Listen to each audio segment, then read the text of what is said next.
이 시간 우리 주님께서 성전에서 우리 주의 사랑하는 백성들과 나누었던 그 대화를 통해서 그들이 얼마나 어둠 속에 있었는지를 깨닫게 하시고, 또 우리도 그 옛날의 그 대화를 바라보며 우리를 조명해 볼 수 있는 시간이 될 수 있도록 성령 하나님 이 시간 우리 모든 심령 가운데 함께 해 주시옵소서.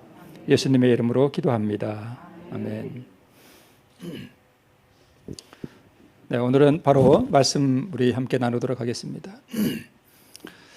네, 오늘 말씀은 우리 함정 가운데서 하는 부분인데요, 조금 길기 때문에 나누어서 오늘은 한 부분을 좀 말씀 나누겠습니다. 오늘 이 함정 가운데서 하는 것은 우리 지난 시간에 그 예수님께서 초막절에 참석하신 그 내용을 우리 함께 나누었죠. 그래서 성전에서 우리 예수님께서 누구든지 목마른 자는 내게로 와서 마시라 했던 그 내용, 그는 이제 명절 끝날에 있었던 일이고, 그 성전에서 예수님께서 가르치실 때에 있었던 사건을 우리 함께 나눠보도록 하겠습니다. 우리 본문의 말씀이 좀 긴데요, 제가 읽겠습니다. 여러분 눈으로 한번 따라 읽어보시겠습니다. 유대인들이 기이 여겨 가로되 이 사람은 배우지 아니하였거늘 어떻게 그를 아느냐 하니, 예수께서 대답하여 가라사대 내 교훈은 내 것이 아니요 나를 보내신 이의 것이니라. 사람이 하나님의 뜻을 행하려 하면 이 교훈이 하나님께로서 왔는지 내가 스스로 말함인지 알리라. 스스로 말을 하는 자는 자기 영광만 구하되 보내신 이의 영광을 구하는 자는 참되니 그 속에 불의가 없느니라. 모세가 너희에게 율법을 주지 아니하였느냐? 너희 중에 율법을 지키는 자가 없도다. 너희가 어찌하여 나를 죽이려 하느냐? 무리가 대답하되 당신은 귀신이 들렸도다. 누가 당신을 죽이려 하나이까? 예수께서 대답하여 가라사대 내가 한 가지 일을 행하며 너희가 다 이를 인하여 괴이히 여기는도다. 모세가 너희에게 할례를 주었으니 그러나 할례는 모세에게서 난 것이 아니요 조상들에게서 난 것이라. 그러므로 너희가 안식일에도 사람에게 할례를 주느니라. 예루살렘 사람 중에 혹이 말하되 이는 저희가 죽이고자 하는 그 사람이 아니냐? 보라 드러나게 말하되 저희가 아무 말도 아니하는도다. 당국자들은 이 사람을 참으로 그리스도인 줄 알았는가? 그러나 우리는 이 사람이 어디서 왔는지 아노라. 그리스도께서 오실 때는 어디서 오시는지 아는 자가 없으리라 하는지라. 예수께서 이르시되 내가 너희와 함께 조금 더 있다가 나를 보내신 이에게로 돌아가겠노라. 너희가 나를 찾아도 만나지 못할 터이요 나 있는 곳에 오지도 못하리라 하신대. 이에 유대인들이 서로 묻되 이 사람이 어디로 가기에 우리가 저를 만나지 못하리요? 헬라인 중에 흩어져 사는 자들에게로 가서 헬라인을 가르칠 터인가? 나를 찾아도 만나지 못할 터이니 나 있는 곳에 오지도 못하리라 한 이 말이 무슨 말이냐 하니라. 네, 상당히 길었죠. 우리 지난 시간에 이 그림 봤던 기억이 있으시죠? 이렇게 성전에 사람들이 아주 많이 초막절을 지키기 위해 모였을 때 예수님께서 첫날부터 마지막 끝날까지 8일 동안 성전에서 백성들을 가르쳤습니다. 언제나 그렇듯이 이때도 정탐꾼들이 예수님을 쫓아다니면서 그분을 침묵시키려는 그런 음모를 꾸몄습니다. 예수님이 성전에서 이렇게 가르치실 때에 백성들이 많이 거기 모여들어서 예수님의 말씀을 들었습니다. 예수님이 이제 절기에 참석하신 첫날에 이렇게 백성들을 가르치고 계실 때에 오늘 본문에 나오죠. 무슨 권세로 네가 무슨 권세로 이렇게 말씀을 가르치느냐라고 관원들이, 제사장들이 와서 묻습니다. 네가 이렇게 무슨 권세로 가르치느냐? 네가 랍비도 아니고 네가 우리에게 배운 바도 아닌데 무슨 권세로 하느냐라고 물었습니다. 예수께서는 이 트집쟁이들의 질문을 바로 대답하지 않으시고 영혼의 구원에 대단히 중요한 진리를 공개하셨다, 이렇게 우리 시대서방에 기록하고 있습니다.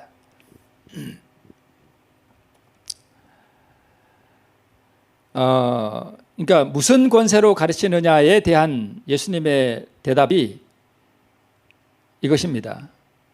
내 교훈은 내 것이 아니요 나를 보내신 이의 것이라. 사람이 하나님의 뜻을 행하려면 이 교훈이 하나님께로서 왔는지 내가 스스로 말함인지 뭐하리라? 알리라, 이렇게 되어 있습니다. 그러니까 내가 하나님의 권세로 한다, 아니면 나의 권세로 한다, 이렇게 직접 대답하지 않으시고 사람의 구원에 대단히 중요한 진리를 공개하셨대요. 근데 그 진리가 뭐냐 하면 바로 이거래요. 내 교훈은 내 것이 아니다. 내 교훈은 나를 보내신 이의 것이다. 이렇게 말씀하셨습니다. 그러니까 예수님은 말씀을 이렇게 백성들에게 가르치실 때 그게 자기 말씀이 아니라 다 아버지에게서 그 말씀을 뭐 했다는 거예요? 받아서 이렇게 가르치셨다는 것입니다. 그러면서 무슨 말씀을 하셨는가 하면 사람이 하나님의 뜻을 행하려고만 한다면 이 교훈이 하나님께로서 왔는지 아니면 내가 스스로 말함인지 뭐 한다고요? 안 돼요. 안 돼요. 이 말씀의 의미는 이렇습니다. 내가 무슨 권세로 가르치는지 너희가 알고 싶으냐?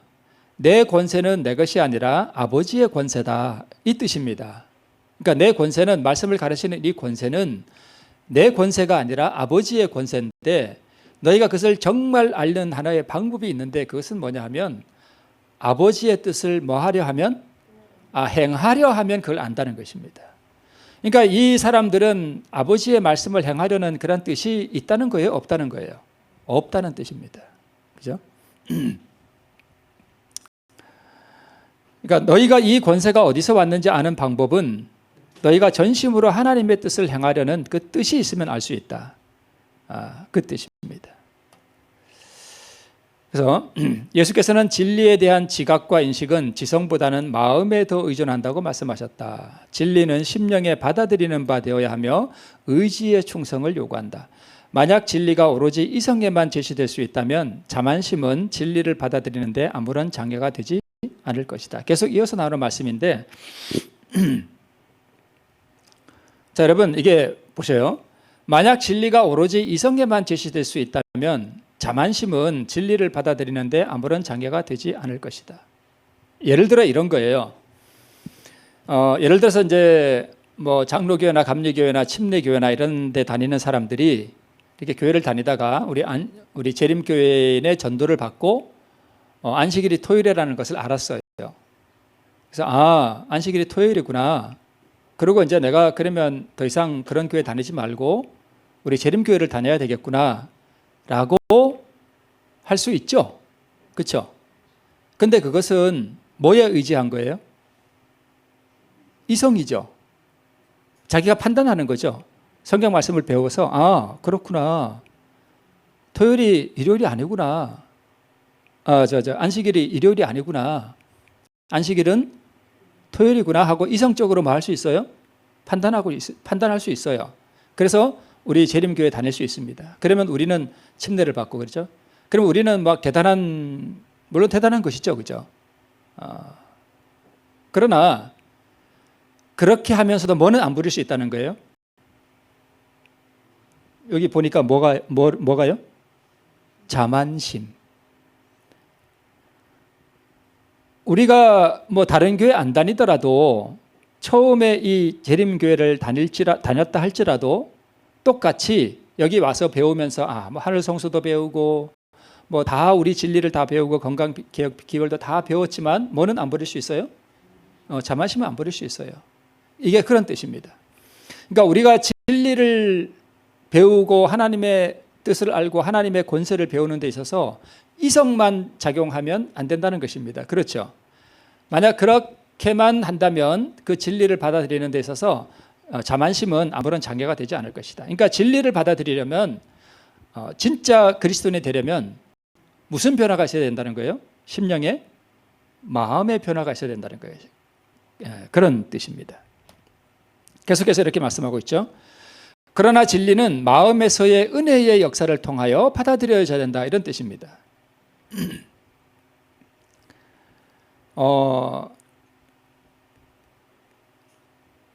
토요일이 안식일이라는 것을 아는 것이 그러면 가볍고 또는 중요하지 않은 건가요? 아니죠. 엄청 중요한 거죠. 그렇죠? 그 진리죠. 그것도. 그런데 우리가 거기서만 머물리면 안 된다는 거예요. 그죠? 그것도 중요하게 우리가 받아들일 뿐만 아니라 더 중요한 것은 그 진리와 함께 우리가 마음에서 하나님의 그 사랑의 은혜의 역사를 통해서 그런 것들이 다 받아들여져야 된다, 이런 뜻입니다. 그러니까 유대인들은 뭘로만 신앙을 사실 받아들였냐 하면 이성으로만, 그죠? 심령의 변화가 없는 그런. 그래서 그것을 받아들이는 것은 하나님의 성령께서 보여주시는 모든 죄악을 뭐 하는 데 달려 있다고요? 버리는 데 달려 있다라고 말씀을 하고 있습니다. 죄는 버리지 않고 안식일 진리는 받아들일 수 있죠. 그렇죠? 얼마든지 그렇게 할 수 있어요. 죄악을 간직한 채 하늘 성소 진리를 인정할 수 있습니다. 그렇죠? 얼마든지 인정할 수 있어요. 죄를 포기하지 않고 얼마든지 교회는 다닐 수 있습니다. 그래서 진리가 나를 자유케 하는 것은 그것을 한 걸음 더 나가서 죄악을 버리는 데 달려 있는데, 그 죄가 곧 우리의 자아입니다. 그죠? 거기까지 말하는 것입니다. 그러니까 예수님께서 말씀하신 요지는 바로 그런 것입니다. 아무리 큰 진리의 지식을 받아들인다 할지라도 그가 마음 문을 열어서 진리를 받아들이고 진리의 원칙에 반대되는 모든 습관과 행동을 양심적으로 벗어버리지 않는 한 그것은 그에게 아무런 유익도 되지 않음이 밝혀질 것이다. 자, 보셔요. 안식일이 토요일이다. 그래서 인정했어요. 그죠? 그래서 우리가 안식일에 우리가 교회를 다녀요. 그렇죠? 그런데 내가 예를 들어서 안식일에 가서 밭에 갔다. 고추밭에 가서 일을 했다. 그러면 뭐예요, 그거는?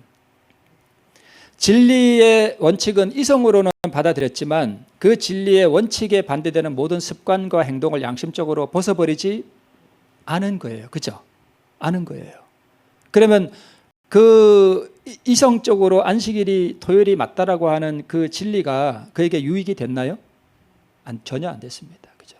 그런 지식은 그를 구원하지 못한다는 뜻입니다. 그죠? 그러니까 유대인들의 신앙이 바로 이런 신앙이었다는 뜻입니다. 그것은 그에게 아무런 유익이 되지 않음이 밝혀질 것이다. 그렇습니다.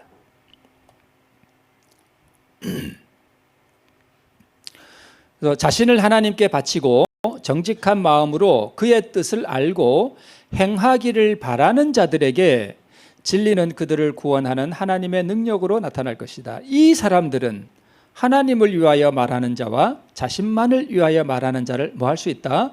분간할 수 있다. 그러니까 네가 무슨 권세로 이런 걸 가르치느냐라고 말한 그들의 질문에 대한 예수님의 대답은 다 이런 뜻을 포함하고 있었다는 뜻입니다. 자신의 마음을 정말 하나님께 다 바치고 정직한 마음으로 하나님의 뜻을 알고 행하기를 바란다면 네가 무슨 권세로 이걸 가르치느냐, 그런 걸 묻지 않는다는 것입니다. 다 안다는 뜻입니다. 그죠? 예수님이 스스로 말하는지 하나님께로서 그 권위가 왔는지 다 안다는 것입니다. 자, 바리새인들은 저희 의지를 하나님의 의지의 편에 두지 않았다. 그들은 진리를 알려고 힘쓴 것이 아니라 진리를 피할 수 있는 어떤 핑계만을 찾고 있었다. 그리스도께서는 이것이 바로 저희가 그의 가르침을 깨닫지 못하는 이유임을 그들에게 보여주셨다라고 말씀하고 있습니다.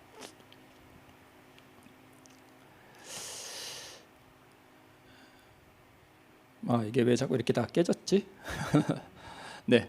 자, 무슨 권세로 가르치느냐에 대한 예수님의 대답, 다시 처음으로 돌아가서 보면 내 교훈은 내 것이 아니요 나를 보내신 이의 것이라. 사람이 하나님의 뜻을 행하려고만 한다면 안다는 뜻이에요. 그죠? 충분히 안다는 뜻입니다. 네.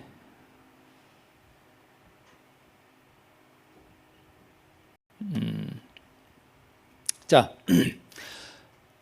모세가 너희에게 율법을 주지 아니하였느냐? 너희 중에 율법을 지키는 자가 없도다. 너희가 어찌하여 나를 죽이려 하느냐라고 예수님께서 말씀하셨습니다. 이 말씀을 하셨을 때 잠시 동안 그 유대인들은 공포에 휩싸였습니다. 자기들이 누구와 싸우고 있는지 순간 깨달았어요.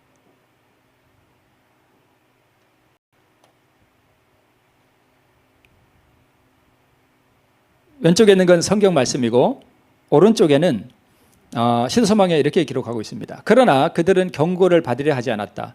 백성들에 대한 영향력을 유지하기 위하여 살인 계획은 은폐되어야 하였다. 진리는 가지고 있다고 자랑하고 하나님의 백성이라고 이렇게 자랑은 하는데, 우리가 아브라함의 자손이라고 자랑도 하고 예배도 드리고 제사도 드리고 하는데, 성경도 연구하고 하는데, 자기들의 마음에 살인의 감정, 얼마나 무서운 거예요, 그죠? 그게 있다는 것을 뭐 하지 못하는 거예요. 야, 이렇게, 그러니까 사단의 영에 사로잡히면 자기가 살인의 어떤 정신에 사로잡혀 있다는 것을 알면서도 계속 글로 뭐 하는 거예요? 쫓아가요. 얼마나 무서운지 몰라요, 그게. 그래서 이 유대인들은 예수님의 이 말씀을 듣고 너희가 율법을 지키는 자가 없다. 어찌하여 나를 죽이려 하느냐 하는 그 말씀을 들을 때에 유대인들은 자기들이 막 달려가서 그 빠지려고 하는 그 구덩이, 멸망의 구덩이 가장자리에 서 있는 그들의 그 절망적인 상태를 순간 깨달았습니다. 그래서 그들이 떨었어요. 그런데 죄악의 그 성질이 얼마나 두려운가 하면 그를 깨달으면서도 거절합니다. 맹목적으로 달려가요. 자, 여기 보면 백성들에 대한 영향력을 유지하기 위하여 살인 계획이 은폐시키려고 그랬죠. 백성들에 대한 영향력을 유지하기 위한 게 이게 뭘까요? 이게 바로요, 자기 영광을 구하는 거예요. 그죠? 내가 백성들에게 존경을 받아야 되죠. 백성들이 나를 다 바라봐야 돼요. 그죠? 왜냐하면 자기들이 종교 지도자니까. 오늘날로 뭐 목사나 뭐 합회장이나 뭐 이런 교회의 권세 있는 영향력을 유지하는데, 이 교회 백성들이 목사나 이런 사람에게 이게 바라보지 않고 저 엉뚱한 데 가서 사람들이 쳐다보면 내가 마음이 어떨까요? 내가 지도자인데 상당히 불편하겠죠. 그러니까 자기의 영향력을 뺏어가는 그 사람을 제거하고 싶은 거예요. 그죠? 제거하고 싶은 거예요. 죽여버리고 싶은 거예요. 랍비들은 백성들에 대한 영향력을 유지하기 위하여, 즉 자기 영광을 위하여 살인을 계획했습니다. 내가 어떤 한 자리를 차지하기 위해서, 그걸 유지하기 위해서 누군가를 쫓아내려고 하고 누군가를 미워하고 제거하려고 하고, 유대인들이 그런 정신을 가졌었다는 것입니다. 그런데 자기 영광 보세요. 목사에게 보내는 권면에 보면 믿음으로 말미암는 칭의란 무엇인가? 그것은 인간의 영광을 티끌 속에 뭐 하고요? 내던지고, 인간이 스스로의 힘으로는 할 수 없는 것을 인간을 위해 행하시는 하나님의 역사다. 그러니까 인간이 자기 영광을 티끌 속에 버리기로 선택하는 건 자기가 해야 되는 건데, 이 사람들은 그 영광을 자기들이 계속 취하려고 했습니다. 이게 마귀의 정신이잖아요. 내가 하늘에 올라 하나님의 뭇별 위에 나의 보좌를 높이리라. 똑같은 정신이에요. 그게 내가 무슨 권세로 이 백성들을 가르치느냐라고 물었던 그 랍비들의 마음속에 있던 정신이었습니다. 당신은 귀신이 들렸도다. 누가 당신을 죽이려 하나이까? 자기들 안에 그러한 정신이 있음을 알면서도 그걸 은폐하고 있습니다. 베데스다 연못 사건 이후로 그들이 예수님을 죽이려고 했습니다. 이유는 안식일을 범했다는 것이죠. 그래서 너희가 할례를 8일 만에 주어야 하는 그 율법을 어기지 않기 위해서 그 8일이 안식일에 걸려도 안식일에 할례를 행하지 않느냐. 그런데 안식일에 사람의 전신을 건전케 하는 일이 왜 잘못됐느냐라고 말했을 때 관원들이 아무 말도 못했습니다. 그래서 백성들 사이에 이분이 메시아라는 확신이 생겼어요. 그런데 그분이 하나님의 아들이라는 확신이 그들을 짓누르자 사단이 그들의 백성들의 마음에다가 의심을 불어넣습니다. 불어넣었어요. 그 사단이 참 능력이 있어요. 그러고 보면 하나님의 능력에 비하면 아무것도 아니지만 사람들의 마음에 의심의 생각이 일어나도록 막 다니면서 막 분주하게 다니면서 불어넣었겠죠. 우리 눈에, 만약 사단이 눈에 보인다면 백성들 사이로 분주하게 다니면서 막 이렇게 의심을 불어넣는 사단의 모습을 우리가 볼 수 있었겠어요. 그죠? 무슨 의심을 넣는가 하면 메시아와 초림에 대한 백성들의 그릇된 생각이 있었는데, 그게 뭐냐 하면 오늘 본문에도 나오는데 그리스도께서 베들레헴에서 탄생하실 것이라는 것을 백성들이 알고 있었어요. 그런데 이 백성들이 뭔 생각을 가지고 있었냐면 예수님이 메시아가 베들레헴에서 탄생하셨다가 얼마 있으면 사라질 것이다. 그리고 두 번째 다시 나타날 때는 그때는 어디서 오는지 아무도 모를 것이다 라고 하는 참 이상한 그런 어떤 생각들을 다 가지고 있었어요. 그런데 우리는 이 사람이 어디서 왔는지 뭐 한대요? 안 돼요. 그러면 이 사람이 메시아예요? 아니에요. 아닌 거예요. 왜요? 이 사람은 어디서 왔으니까? 베들레헴에서 났지만 이 사람은 나사렛에서 왔죠. 근데 사라져야 되는데 사라지지 않았죠. 하여튼 그런 뭐 이유 때문에 이 사람은 메시아가 아니라고 하는 그런 의심을 마귀가 이렇게 막 회중을 다니면서 불어넣었던 것을 볼 수 있습니다. 그럼에도 불구하고 백성들 가운데서 예수의 메시아 되심을 믿는 이가 많았습니다. 그래서 예수님을 체포하려고 했죠. 자, 메시아의 오심에 대한 잘못된 성경 해석을 그들이 어떻게 하고 있었는가 하면, 자, 이사야 24장 23절에 이런 말씀이 있습니다. 그때 달이 무색하고 해가 부끄러워하리니 이는 만군의 여호와께서 시온산과 예루살렘에서 왕이 되시고 그 장로들 앞에서 뭘 나타낸다고요? 영광을 나타낼 것입니다. 그러니까 이 말씀을 유대인들이 구약을 연구하면서 예수님께서 메시아가 이제 오시면 시온산과 예루살렘에서 뭐가 되시고 왕이 되시고, 그러니까 이 구약을 이렇게 해석하니까 제자들도 예수님이 자꾸 뭘 되길 바란 거예요. 왕 되길 바란 거예요. 근데 예수님이 왕 될 생각이 없는 거예요. 그러니까 자꾸 이상한 엉뚱한 얘기하고 그러는 거예요. 그 장로들 앞에서 영광을 나타낼 것입니다. 이런 말씀이 여기 있습니다. 자, 그런데 여러분, 이게 무슨 말씀인가 하면 이 앞에 구절도 봐야 돼요. 이 앞에는 이렇게 되어 있습니다. 앞에서부터 볼게요. 땅이 깨어지고 깨어지며 땅이 갈라지고 땅이 흔들리고 흔들리며 땅이 취한 자같이 비틀비틀하며 침만같이 흔들리며 그 위에 죄악이 중함으로 떨어지고 다시 일지 못하리라. 그날에 여호와께서 높은 데서 높은 군대를 벌하시며 땅에서 땅의 왕들을 벌하시리니 그들이 죄수가 깊은 옥에 모임같이 모험을 입고 옥에 갇혔다가 여러 날 후에 형벌을 받을 것이라. 그때에 달이 무색하고 해가 부끄러워하리니 이는 만군의 여호와께서 시온산과 예루살렘에서 왕이 되시고 그 장로들 앞에서 영광을 나타내실 것입니다. 아까 이사야 읽었던 말씀이죠. 근데 앞에 구절을 보면 이게 언제적 얘기냐 하면, 예수님이 재림하실 때는 예수님의 발이 땅에 안 닿죠. 그죠? 앞으로 마귀가 자기 모습을 나타내요. 마귀가 정말 휘황찬란하고 영광스러운 모습으로 마귀가 자기 모습을 나타내요. 많은 사람들이 그 루스벨 마귀를 보고 너무 황홀하고 영광스러운 모습으로 자기를 드러내니까 메시아가 오셨다고 난리가 납니다. 이 지구가. 근데 그 마귀는 발이 땅에 닿아요, 안 닿아요? 닿아요. 메시아가 나타나는데 발이 땅에 닿았다. 그럼 메시아예요? 예수님이에요? 아니에요? 아니에요. 여러분 절대 속으시면 안 됩니다. 우리가 볼지도 몰라요. 재림 예수님은 발이 땅에 닿지 않습니다. 공중에 재림하셔요. 구름을 타고 재림하셔서 이 땅에 내려오지 않습니다. 구름에 재림하셔서 의인들을 깨워요. 그래서 의인들이 구름 속으로 끌어올려져요. 그리고 올라가셔요, 하늘로. 그죠? 예수님의 발이 땅에 닿지 않습니다. 언제는요? 재림 때는 안 닿아요. 많은 사람들이 속을 거예요. 예수님 오셨다고. 근데 그 예수님은 마귀예요. 땅에 걸어 다녀요. 그건 메시아가 아니에요. 재림 예수님이 아니에요. 그러면 이 얘기는 무슨 얘기냐 하면, 구원받은 사람들이 하늘 예루살렘에 가서 천년기를 보내요. 그죠? 그래서 그 천년기 때 뭘 하냐면 구원받지 못한 사람들에 대한 심판을 행해요.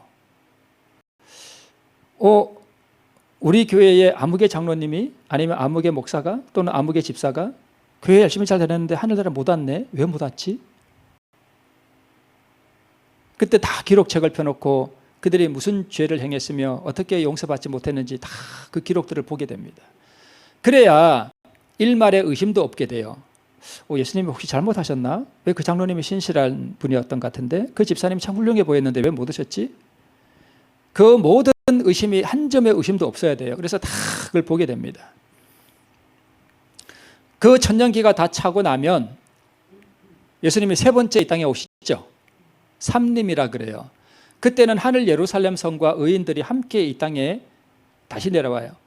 그리고 예수님 재림하실 때 이 땅은 완전히 다 깨집니다. 진짜 큰 지진이 와서 산들이 다 무너지고 섬들이 온데간데 없어지고 다 깨져버려요. 이게 그 얘기예요.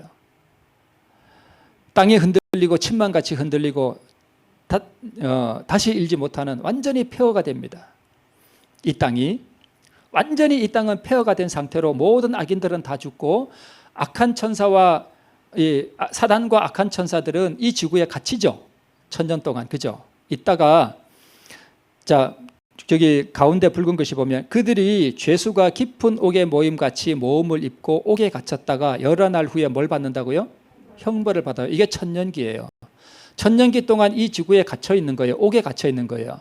그랬다가 삼림 때 그들이 풀려나서 마지막 심판을 받는 거예요. 그죠? 그 이후에 만군의 여호와께서 시온산과 예루살렘에서 뭐가 되시는 거예요? 왕이 되시는 거예요. 이건 그때 얘기예요. 그죠? 그런데 이스라엘 백성들이 이 말씀을 갖다가 어디에 적용한 거예요? 초림에 적용해 버린 거예요. 성경을 잘못 해석한 거예요. 그러니까 자꾸 예수님이 죽으시기에 오신 예수님 보고 자꾸 왕이 되라 그러는 거예요. 그리고 영광을 나타내야 되는데 맨날 초라한 옷 입으시고 비천한 사람들과 식사를 하고 다니시고 발에 때가 묻고 먼지난 옷을 입으시고 세수도 제대로 못하시고 땀 흘리고 이렇게 다니시는 모습 보니까 너무 비천하거든요. 그러니까 메시아가 아니라고 오해하는 거예요. 그죠?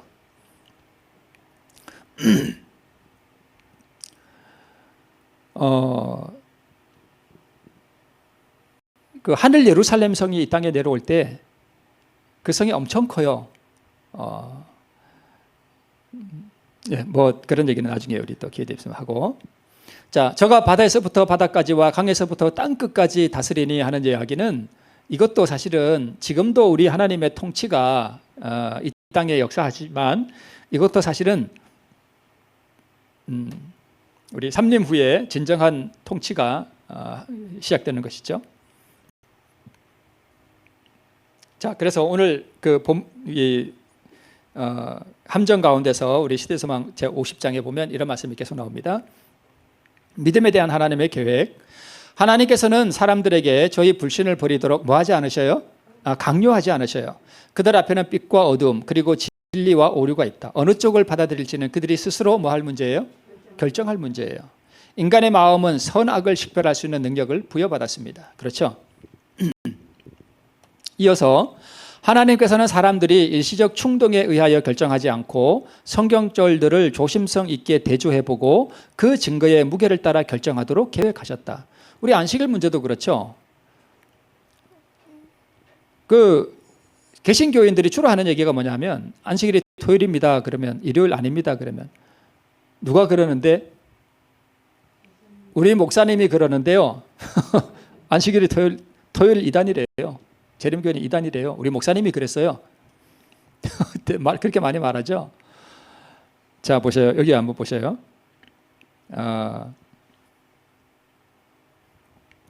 만일 유대인들이 선입관을 버리고 기록된 예언의 말씀과 예수의 생애를 특징짓는 사실들을 뭐 해보았다면, 비교해 보았다면 그들은 비천한 갈릴리 사람의 생애와 봉사에서 예언과 그 예언의 성취 사회에 있는 아름다운 조화를 깨달았을 것이다. 그러니까 그 당시 유대 백성들이 성경 해석을 그렇게 잘못 해석하지 않고 절과 절들을 비교해보고 성경을 깊이 그렇게 알고 그 연구한 성경과 예수님의 생애를 뭐 해보면 비교해보면 이분이 메시아라는 사실을 뭐 했을 텐데 깨달았을 텐데 이어서 오늘날 많은 사람들은 유대인들처럼 속임을 당하고 있다. 종교적 지도자들은 자신들의 견해와 유전의 빛으로 성경을 읽으며 백성들은 스스로 성경을 연구하고 무엇이 진리인지를 스스로 판단하는 것이 아니라 그들의 판단을 버리고 자신의 영혼을 그들의 지도자들에게 맡긴다. 이렇게 되어 있습니다. 그러니까 제가 여기서 이렇게 설교를 하고 교회에서 말씀을 듣지만 그걸로 끝이면 된다 안 된다고요? 안 된다는 거예요. 그러니까 스스로 말씀을 비교해보고 그것이 진짜 그러한가 스스로 확증해 보라는 말씀입니다. 그래야 그 믿음이 누구께 된다는 거예요? 자기 것이 된다는 거예요. 우리 목사님이 그러는데요. 이것은 안 된다는 거예요. 그죠? 많은 교인들이 이렇게 자기의 믿음을 우리 목사님이 그러는데요 라고 하는데 거기에 자기 믿음을 놓고 있으면 무너지겠죠? 그죠? 네. 하나님의 말씀을 설교하고 가르치는 것은 하나님께서 빛을 퍼뜨리기 위하여 정하신 수단 가운데 하나이다. 그러나 우리들은 모든 사람들의 가르침을 성경 말씀으로 뭐 해야 한다? 시험해야 한다. 누구든지 순종할 수 있도록 진리를 알기 위해 기도하는 마음으로 성경을 연구하는 사람은 누구나 신적인 조명을 받게 될 것이다. 네, 이렇게 말씀하고 있습니다. 자, 이제 조금만 더 하고 마치겠습니다. 자, 절기의 마지막 날에 다 그 성전 안에서 있었던 일이에요. 절기의 마지막 날에 제사장과 당국자들이 자기 하속들을 보내면서 예수님을 잡아오라 그랬습니다. 그래서 이제 하속들이 예수님을 잡으러 이제 그 백성들을 가르치고 있는데 갔어요. 그래서 가서 이렇게 말씀을 들었는데 잡아오라고 와서 시켰는데 이 하속들이 잡아왔어요? 그냥 갔어요? 그냥 갔어요. 그래서 왜 안 잡아왔느냐 이렇게 물었더니까 이 하속들이 뭐라고 얘기했냐면 그 사람의 말하는 것처럼 말한 사람은 이때까지 없었나이다. 그 장면을 시대소망은 이렇게 기록하고 있습니다. 참 재밌어요. 그들의 마음은 강팍했었지만 그러니까 예수님의 말씀을 듣고 뭐 해버렸대요? 녹아버렸대요. 예수님을 잡으러 간 이 하속들이 가서 예수님을 잡으려고 가서 보니까 예수님이 말씀만 하고 있거든요. 근데 그 말씀만 이렇게 듣고 있다 보니까 마음이 어떻게 됐다고요? 다 녹아버렸대요. 감동을 받아가지고. 참 예수님이 참 대단하셔요. 그죠? 녹아버렸대요. 아마 은혜를 엄청나게 받았나 봐요. 그러니까 예수님을 잡으러 왔다는 거 다 잊어버린 거예요. 예수께서 성전 마당에서 가르치시고 계신 동안 그들은 가까이 와서 그에게서 어떤 일을 책잡으려 하였다. 그러나 말씀을 듣고 있는 동안 그들이 파송되어진 목적을 잃어버렸대요. 예. 그들은 황홀감에 빠진 사람들처럼 서 있었다. 그리스도께서는 이 영혼들에게 당신 자신을 계시해 주셨습니다. 그들은 제사장들과 당국자들이 보려고 하지 않았던 것, 즉 신성의 영광으로 넘치는 인성을 보았대요. 당국자들은 못 보는 걸 누구는 본 거예요? 하속들, 즉 종들은 보았습니다. 성경을 많이 공부하고 맨날 가서 설교하고 하는 사람들은 못 보는데 종들은 분별을 했대요. 참 이걸 어떻게 설명해야 될까요?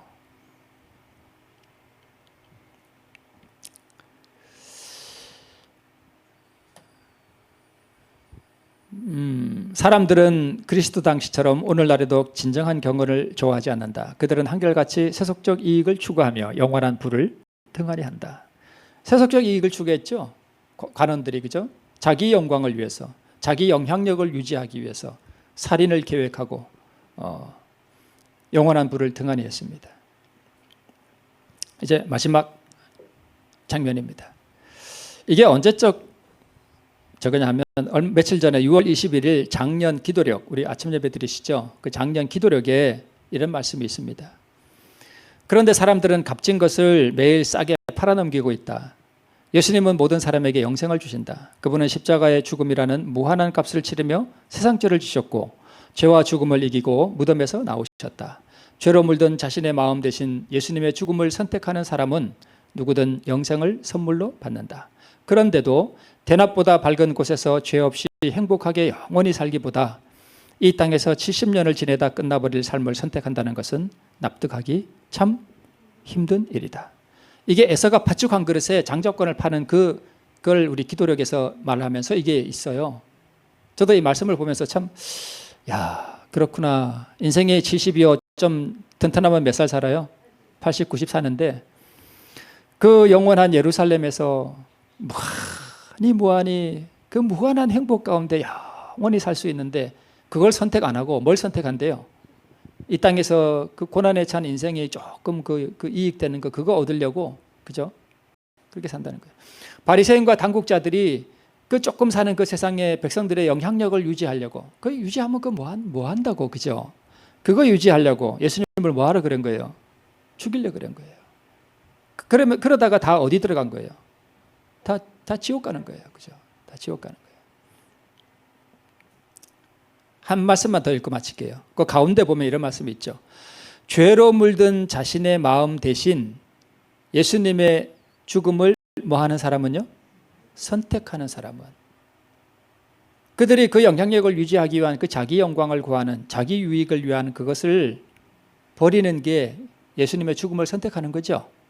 네, 그렇게 하면 누구든지 영생을 선물로 받는데요. 우리가 이 세상에 낙을 누리고 이 세상에 뭐 좀 구한다면 우리가 뭐 얼마나 더 구할 수 있어요, 그죠? 뭐 먹으면 얼마나 더 먹겠으며 우리가 누리면 또 얼마나 무엇을 더 누리겠습니까, 그죠?